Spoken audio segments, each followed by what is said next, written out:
Job searching can be crazy. So you are in a position where you want to leave your job, or maybe something's happened and you're no longer employed and you need to find a new position, or maybe you're changing careers and you're at that point where you need to choose a different role.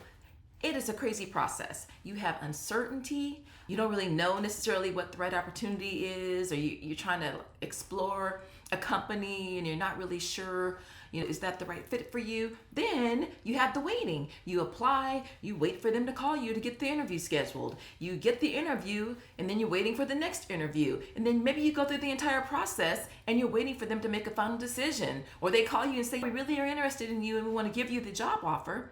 And then you got to wait for them to give you the actual offer. And there's reasons. Oftentimes on the back end, there's approvals and schedules and whatnot. But the waiting game is crazy. And then the other thing that you have to deal with in the process, oftentimes, unfortunately, is rejection. You've poured your heart and your soul into preparing for an interview, going through all the steps to make sure that you can adequately answer the questions, only to hear they chose another person for the position. Honey, that is just rejection, and it does not feel good. So I want to give you some tips to help you navigate through this process, because it is different for us as believers, for us as P31 women who follow the teachings of Christ. And so I actually want to go through 4 things that you need to do while you're in this process. So this first one that we need to do is make sure that we remain in communication with the Lord throughout this process. That's fundamental and a given that I just want to talk through that a little bit. It's important to make sure that as you're thinking about your next opportunity, that you're continuing to read your word. And I keep saying it, I feel like it's the broken record. Maybe I'll get a little sign in the back that says, read your word. Now I have to keep saying it. But I'm saying it also for myself too, people. I try to read every day, but there's some times where life gets crazy, or as they say, life is lifing, and I look up and I've skipped a couple of days and I'm like, oh, that's what's wrong with me. But it's important to stay in the word and to really try to, that's part of how we communicate with the Lord, how he communicates with us, is to stay in the word and also staying in prayer as well, just to make sure that it just grounds you in what the Lord wants for you in your life. And that's important when you're thinking about what you're looking for in an opportunity, because work dominates a huge part of our lives. And that can't be something that we carve out or have to the side that's separate from our relationship with the Lord. So that's very important. The other thing I want to talk about is whatever you do, whatever you're looking for, should not take you outside of God's will for your life. You shouldn't be looking for a role, pursuing a role, or definitely you should not accept a role that will have you doing something that's counterproductive to helping you grow in your relationship with the Lord. So what does that mean? So maybe you interview with a team, this is your dream job, but you can tell maybe this team is the type who they like to party. So maybe it's a sales job and you can already tell that they want to be close. They've told you we like to hang out together. We like to go to the bar together. This does happen. 25 years of HR, you will sometimes walk into an interview room with a panel of interviewers and you can get a pretty good vibe for what that culture is for that team and even the company. Well, if you're someone, maybe you've struggled with drinking or that the party scene can be difficult for you to resist, that might not be the job for you. You just need to think that through. Or maybe there's a situation where the job, you interview with someone, and I'm just going to be honest and say it, maybe your potential future boss is extremely attractive and you're like, ooh, this is a little awkward. That might not be the job for you either. You need to think these things through because this is real. One that's very common, maybe you are in a position where you're interviewing for a job and then you are realizing that the job is going to have you traveling 90% of the time, where you're never home, but you got a family. Maybe you've got a husband and kids at home, whatever the case may be, that is going to be detrimental for you to be gone all the time. It doesn't mean you can't travel sometimes, but the word slipping. I'm a believer that you should not take a role that is going to pull you away from your home most of the time. That's not healthy, and it's definitely not Proverbs 31. So that's something else that you want to make sure that you are keeping in mind.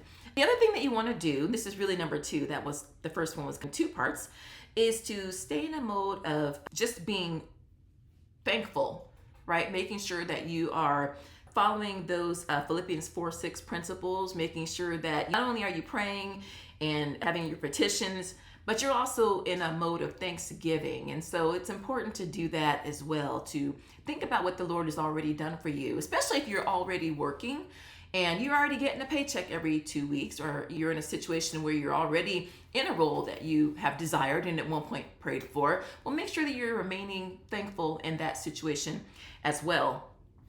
Number 3 is to, and this is a big one, keep killing it wherever you're at right now. Basically, be faithful where you are at, even while you are stretching to grow and do other things.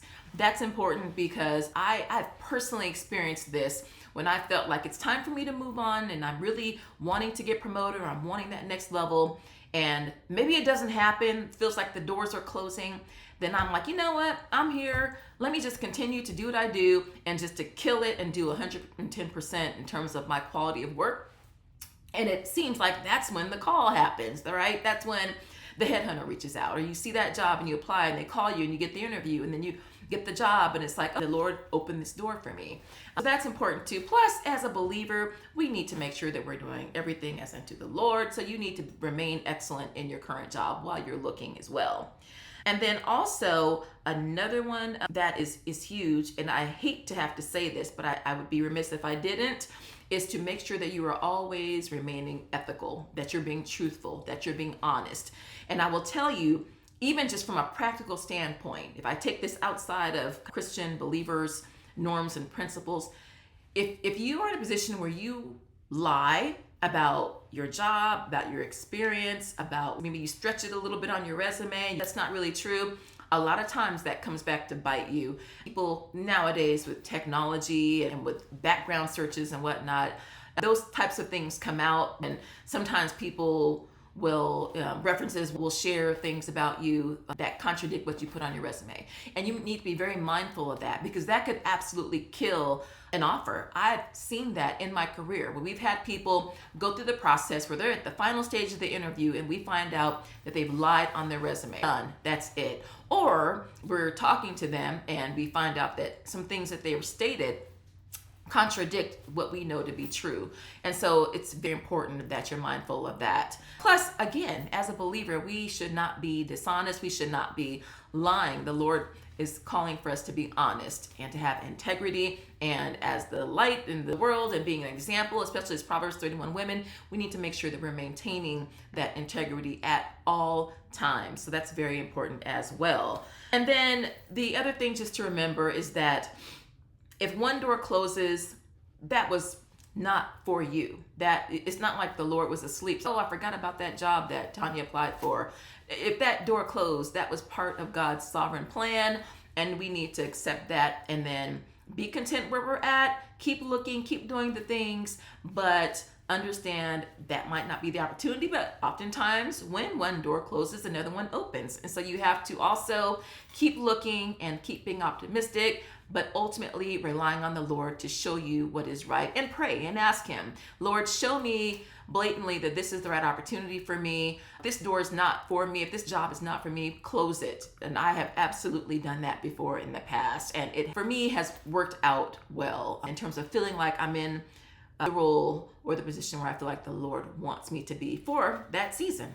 So anyway, I hope that was helpful. If you want more practical tips like this, and I will continue to try to expand on these types of topics as well. But if you have any thoughts about something that you'd like to hear about, please drop it in the comments. Please hit the like and subscribe button, as I'd like to continue to push this out so other Proverbs 31 women can hear this as well. You all know how the algorithms work. So if you can do that for me, it'd be greatly appreciated. And until the next time, be blessed.